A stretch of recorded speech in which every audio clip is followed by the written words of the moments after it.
Hello, Taurus, and welcome to your reading for the weeks of June 4 through 17, 2024. This is a reading if you are a Taurus Sun, Taurus Moon, Taurus Rising, or have another significant Taurus placement in your chart. If you're new to this channel, welcome. It's good to have you here, and if you're returning, welcome back. If you do like this video, give it a thumbs up, subscribe, and hit the notification bell if you haven't already, so you don't miss any of these videos. Leave me a comment if you choose. I do have links in the description below to my website for my spiritual coaching. Right now I'm kind of advertising my mega reading, which is called the Life Assessment Reading. And the Life Assessment covers Western astrology, Vedic astrology, human design, and I also do tarot and oracle readings along with it. And this is it takes me about 4 or 5 hours of prep, and then I do a usually 2 hours online Zoom session with the person, or I can record it and send to people as well. And plus you get a PDF report. And so it's a cost of usually 3 hours of my time, but it's a 7-hour process that people are getting for 3 hours. So it's definitely a very good deal. So check that out if that interests you. It's a good tool for making determinations about the future and your path, especially if you're going through a lot of change right now. Okay, so this is a horoscope spread. I do this according to the 12 houses of astrology. And so I will explain to you what each position means, and then I will translate the cards in terms of that position. So let's begin at the beginning. Okay.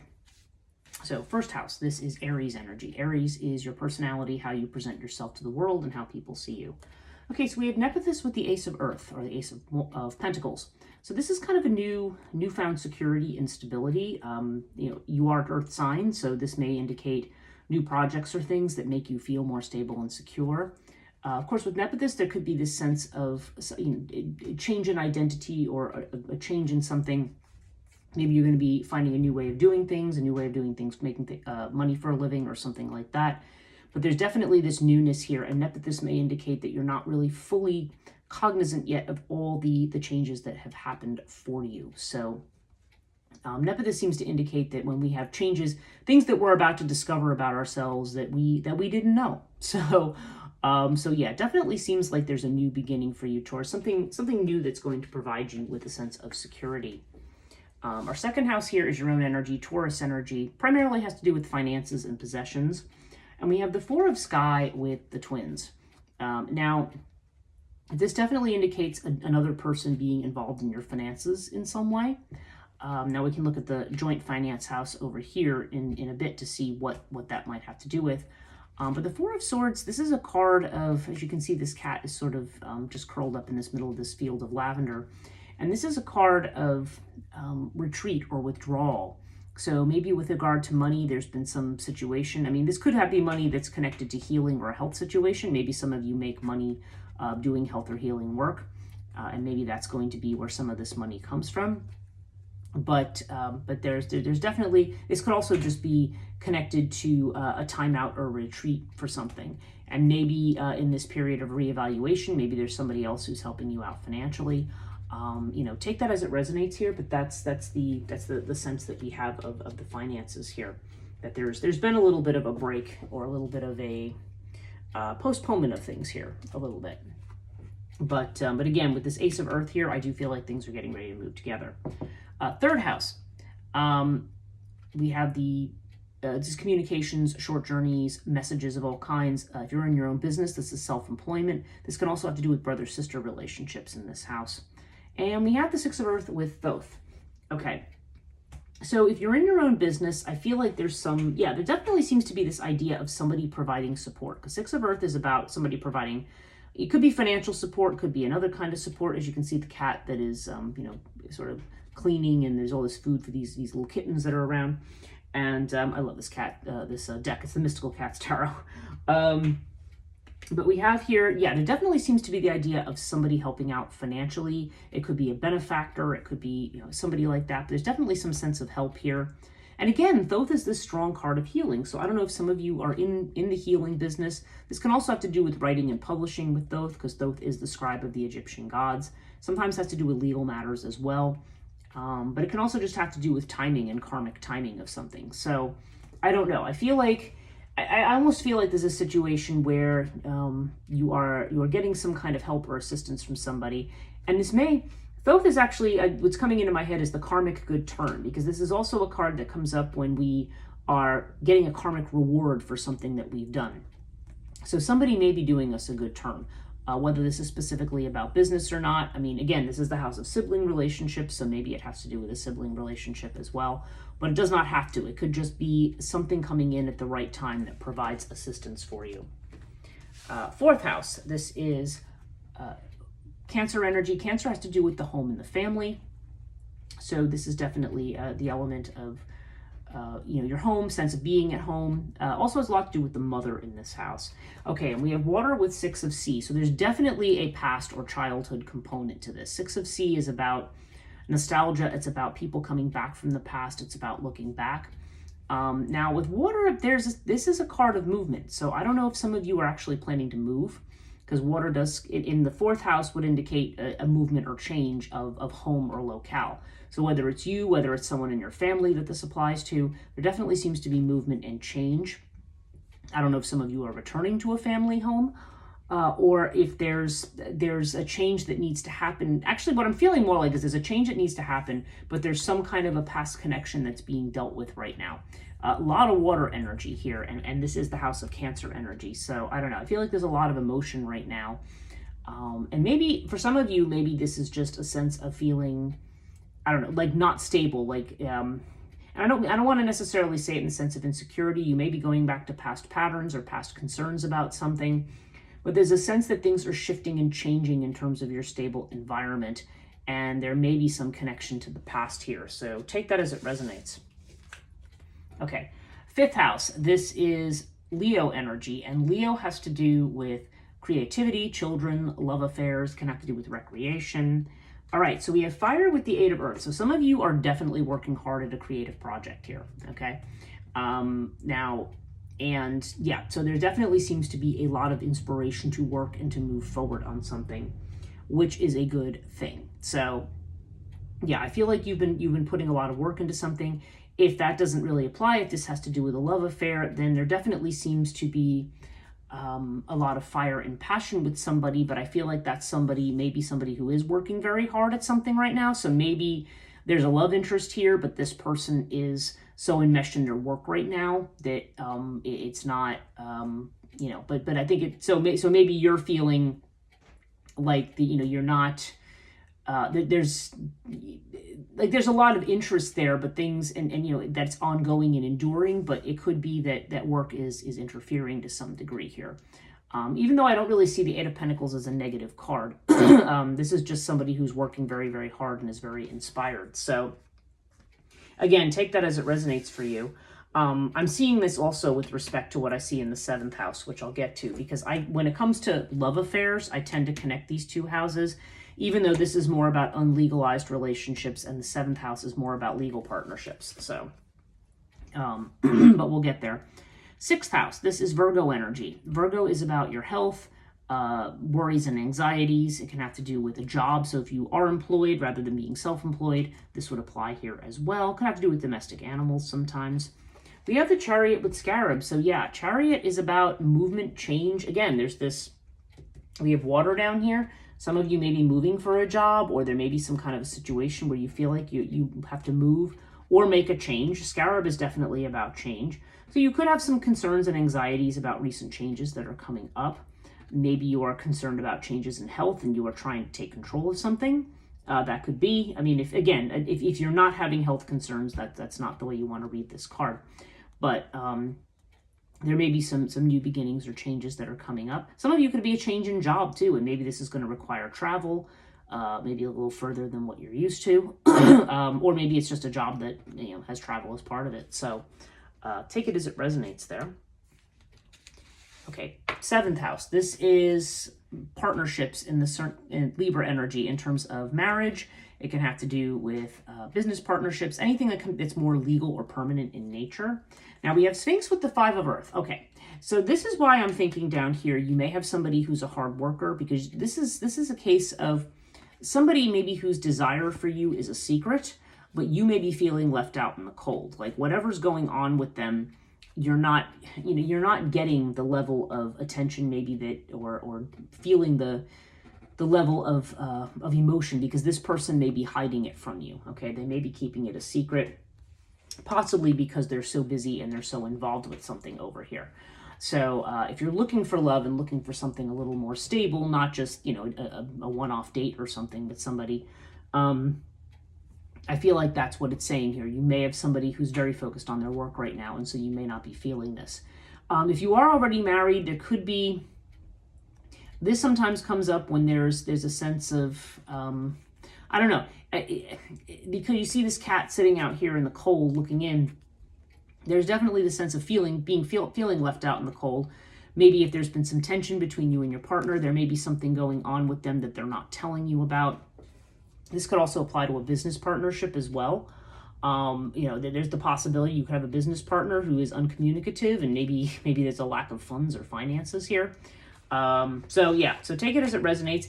What occurs to me too is if somebody has recently lost a job or there's a lack of money, you could have somebody who's kind of withdrawing and taking some time to themselves, in which case it would be saying give them the space to deal with that. Okay, 8th house, Scorpio energy. Scorpio is about transformations, endings and beginnings. It can have to do with joint finances. That's the other element of this. All right, so we have the Emperor with the winged disc. So this is really good. This suggests being able to overcome obstacles. Again, there's this idea of control. You have the Chariot down here, and you have the Emperor here. So there's definitely this sense of getting control of something, you know, taking the bull by the horns, so to speak, even though the Emperor is really Aries energy. Well, it's more like take the ram by the horns, right? But there's definitely this sense of, this could be a person. Now, the Emperor could come up. The fact that I'm mentioning that because I see the twins down here in the 2nd house. So it's possible that there is going to be someone comes in who helps you with your finances and so forth. So that could be a thing too. So there could be, again, that fact that I have the twins down here suggests to me that this could be referring to a joint financial arrangement where you may have somebody, it could be a man, it could be, you know, or it could be somebody with Aries energy or fire energy of some kind. Doesn't have to be. But there definitely seems to be success in overcoming obstacles. So I feel like if you've been in a position where you felt stuck recently, whatever's going on, I feel like you are moving on to something that is new and successful. A lot of fire energy here. Okay, 9th house, Sagittarius energy. So this is long distance travel, higher education and higher ed institutions. It's also the religion and spirituality and institutions connected to that. Anything that broadens and expands our horizons beyond the sort of day-to-day stuff that we see in the 3rd house. So we have Osiris with 7 of fire. Okay, so this is a situation, again, Osiris, strong Emperor energy, a need to stand your ground on something. Now, I don't know if this has to do, again, you decide where this is coming in. It could be something new that you're learning. It could be if you're in school, maybe there's a need to stand your ground on something connected to your education. If there's something connected to, again, we have this idea of travel down here, so I don't know if that applies here. Nonetheless, I feel like there's a situation where maybe there are some critics or there may be some people who are challenging you or challenging what you're doing, but this seems to say that you know what you're doing. In fact, this is Sagittarius energy in the Sagittarius house. So very strong independent energy, and the sense that you may be at a place where you are trying to stand your ground against perhaps the opinions or judgments of other people. And it would be advising you to do so for sure. This could be connected to this creative project down here. Maybe some of you are writers or teachers or doing something academic, and maybe you're putting a lot of energy into this, and maybe circumstances are making you feel like you shouldn't, but there's definitely the idea of standing your ground. Okay, so 10th house. This is Capricorn energy. Capricorn is about your career, fame, reputation. Can also have to do with the father. Okay, so we have the Ankh with death. So I feel like some of you may be making a career change because you want to focus more on something that you love that makes you feel alive, because Ankh is definitely the card of, this is death, this is life, okay? So I feel like changes are being made because you are moving more towards what's authentic to you, what's more authentic to your soul, what kind of work you actually need to be doing. So that's where the challenges may be coming in. People may be trying to convince you to go back to an old way of doing things, and this is saying, no, don't do it. You need to make a change here and work on following your heart. Don't literally, I'm hearing the phrase "don't look back." Okay, so so take that as it resonates for you. But if there's some situation where you feel like maybe you need to give up, maybe this is it over here. Maybe there's something. Maybe you had a partnership with somebody that's not working out. I don't know, but whatever this is saying, don't give up on whatever's happening here. 11th house. This is Aquarius energy. Aquarius has to do with friendships. It has to do with your goals, your hopes and wishes, what you're trying to manifest. And we have Lotus with the 10 of Earth. Okay, so definitely there seems to be an attempt to manifest money here, because 10 of Earth is definitely about having financial security and satisfaction. Maybe this is something that's going to come from your friend group. I don't know. Maybe your financial goals are going to be met through the assistance of people in your friend group or social network. Lotus would definitely indicate a need for calming the mind. So I think if there's been worries about achieving what you want, this is a reassurance that that's going to happen. 10 of Earth can sometimes have to do with legacies or inheritances or something that just comes. Again, there's a strong joint financial component to this. So the fact that I see joint finances over here as well. Yeah, and a lot about joint finances. I just feel like there's going to be somebody, whether it's family or friends or whatever, that's definitely going to be helping you reach your goals, at least in a financial or a sense of your security. But this is definitely a good card for you, ultimately achieving what you want and having the money that you want. Okay, the 12th house, Pisces energy. Pisces is about your about what you're afraid of, what you repress, maybe what you're in doubt about, what you're not showing to other people.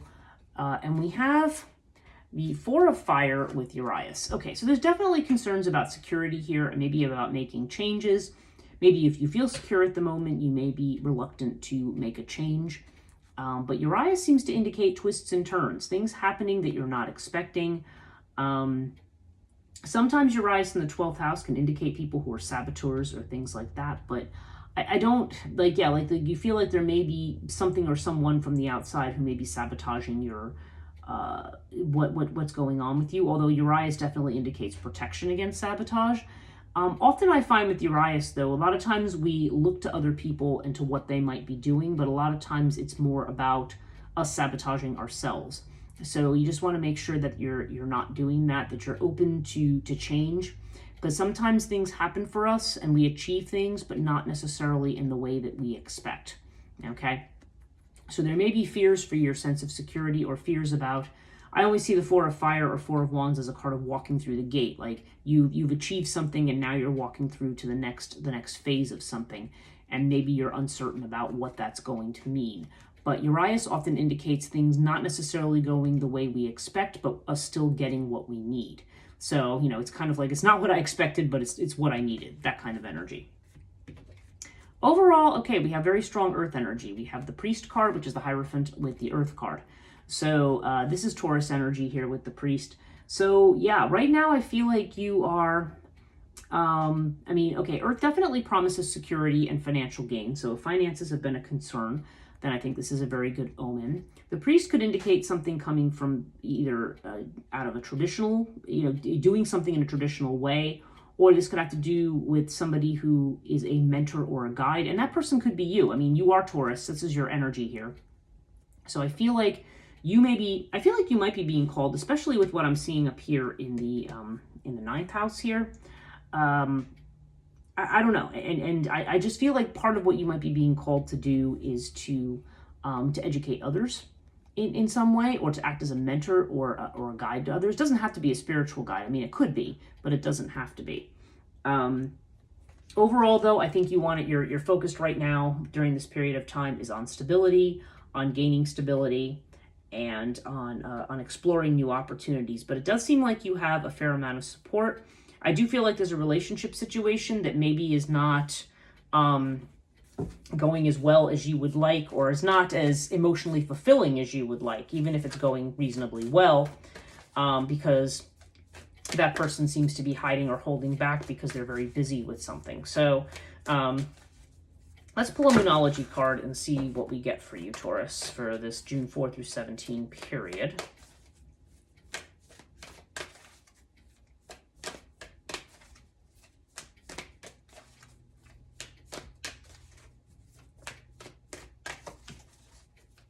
Let's see who wants to flip here.